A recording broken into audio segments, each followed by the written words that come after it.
Good day, my rocket friends. Today we're going to be talking about, or demonstrating rather, assembly of a 54mm propellant kit by Aerotech into Aerotech 54mm rocket hardware. Disclaimer, of course, this is to be supplementary to the instructions. Please make sure you read and understand those assembly instructions before embarking on the process yourself.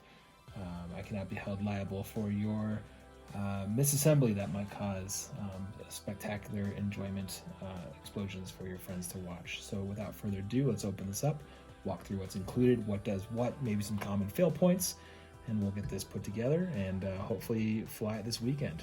Let's get started.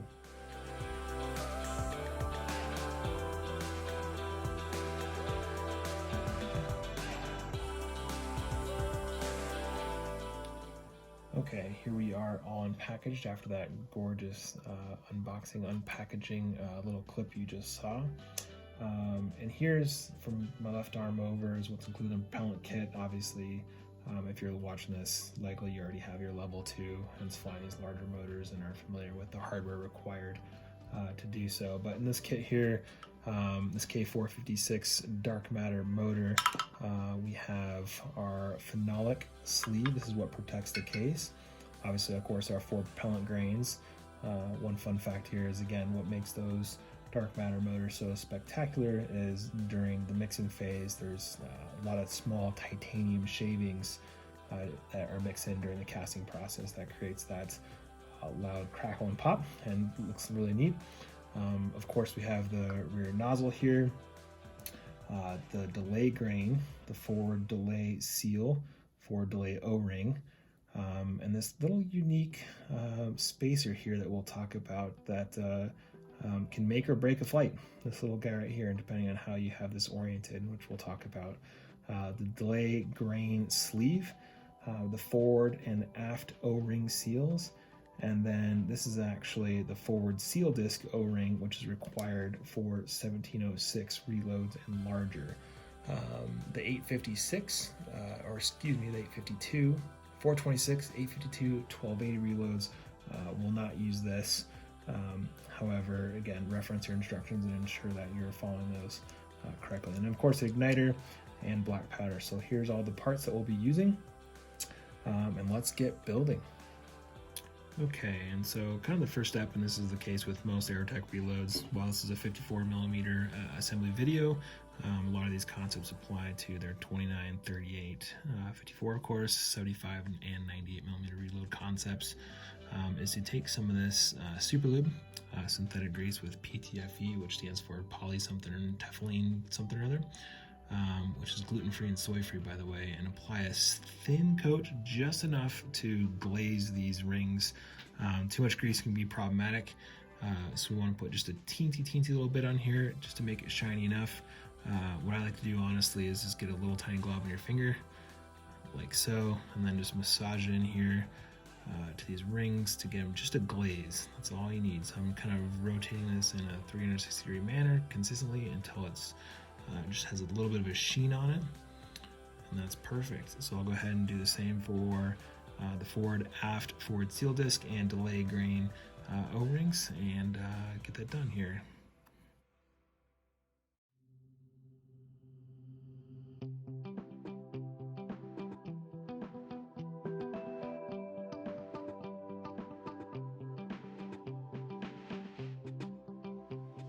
Since we have all those grease, again, just a nice light sheen, we're going to take the smallest of the 3 larger O-rings, which is this guy here. I believe this is 1/16 inch diameter O-ring.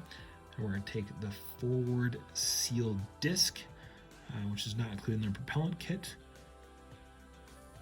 Nicely wrap that around there and insert into the forward end, or one of the ends, which will of course be the forward end, of the phenolic liner, like so.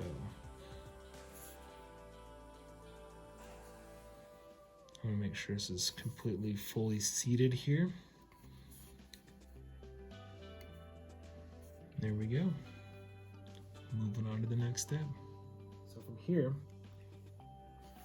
After we have greased all of our O-rings, simple, we got the forward seal disc installed into one end of the liner, the phenolic liner.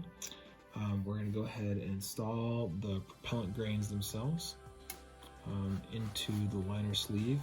In this particular reload, there are no O-rings in between the grains. On certain reloads, there will be, so again, pay attention here. So we're going to take one at a time. Slide these puppies in.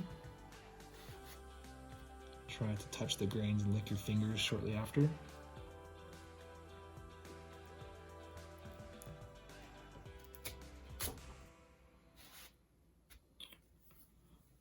I like to give a nice little tap here to make them all seated.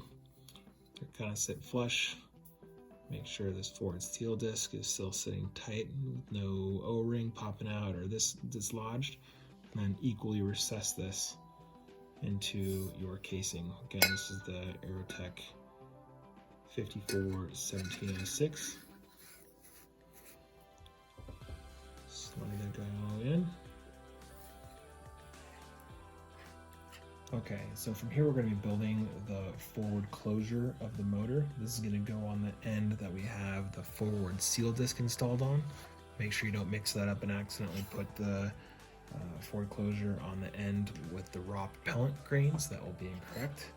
It shows it'll slide out here. So from here it's actually pretty simple again, but a couple steps if you do wrong can be catastrophic for your flight, damage the rocket, and make all the kids kind of get spooked in the stands if there are some. But we're going to start with this guy, the delay grain spacer. Pretty common. Grab your fingernail and chamfer the end of it, creating a little bit of a bevel, if you will. So the delay grain will slide in there. But before I do, I'm going to cut this delay grain. So I'm going to be doing motor eject on this particular rocket. And for that, of course, you need the 54mm RMS delay drilling tool. For here, I know according to my sim guides, I'm going to be needing a 10-second delay. This delay grain will burn for 14 seconds. So I'm going to cut this down by 4. Of course, we have a 4-second end and an 8-second end, and a washer that equals about 2 seconds. So I'm going to forego that washer. Put the delay grain in on the 4-second side and cut down in here until this sits flush here. You can see it kind of cutting down. Put a little bit of pressure. I'm holding on the sleeve. Try to avoid touching the propellant itself. And then now I've reached my end. And there we have a mild cut, which should be equivalent to about 4 seconds removal of this 14-second grain, which then, of course, for all you math whizzes, will equate to 10 seconds. So from here, I'm going to go ahead and insert this into this delay sleeve. Actually, it fits a little bit looser than I would have liked, but the delay spacer will sit in there like so, and the delay O-ring is actually going to sit around the top of the delay grain like that. And again, careful not to touch grease on here. If you shouldn't have gotten much grease on here, just enough to sheen it, shouldn't become problematic. Okay, so I'm going to gently, carefully set that right like so. And next up is this neoprene seal disc.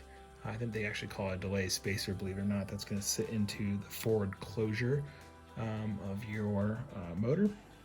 For here, I'm using the 2-piece floating forward closure is what they call it.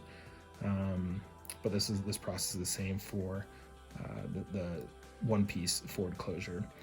One other step I like to take, makes cleanup easier, is get a little bit of that same silicone grease and lightly put a coat on the inside of that forward closure, and this just makes cleanup a little bit easier and a little extra sealing properties as well. So here's a mistake people make. This O-ring and forward propellant delay grain needs to seal against that forward neoprene delay spacer and seal. If you flip this, where the delay grain is not pressed up against that and you have the spacer pressed against that, this won't seal. The hot gases will pass by here into this area and touch your black powder if you're doing motor eject, and thus causing your ejection charge to go off upon motor ignition. So it's really critical that the spacer side of this and the drilled component of your delay grain faces the propellant grain. If you flip this backwards, you're going to run into problems. So from here, I got my completed delay spacer, my grain, my drilled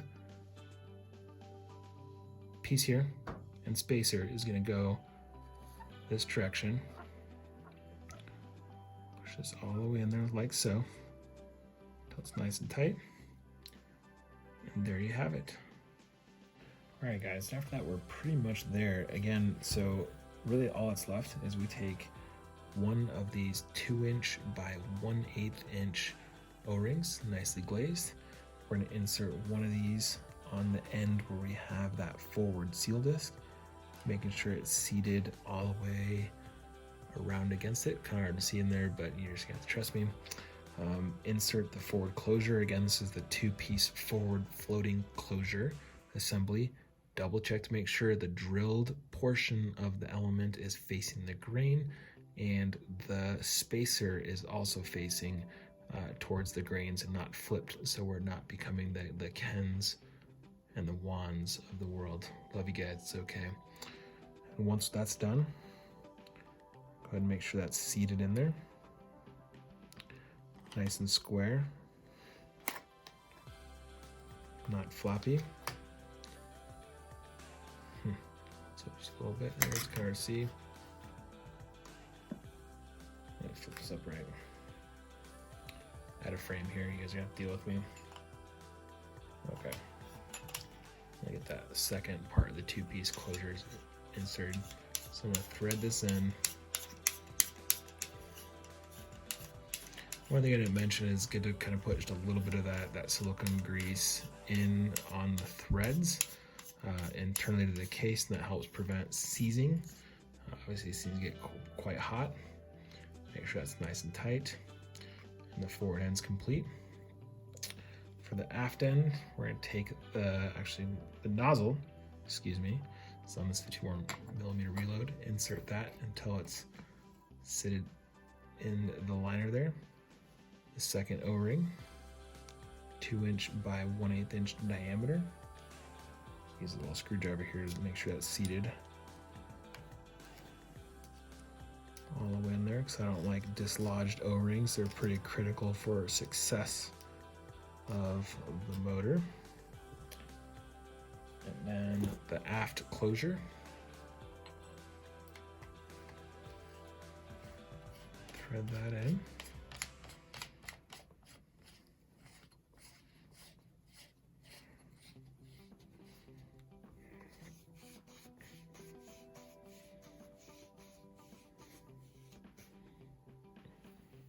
Make sure both ends are tight.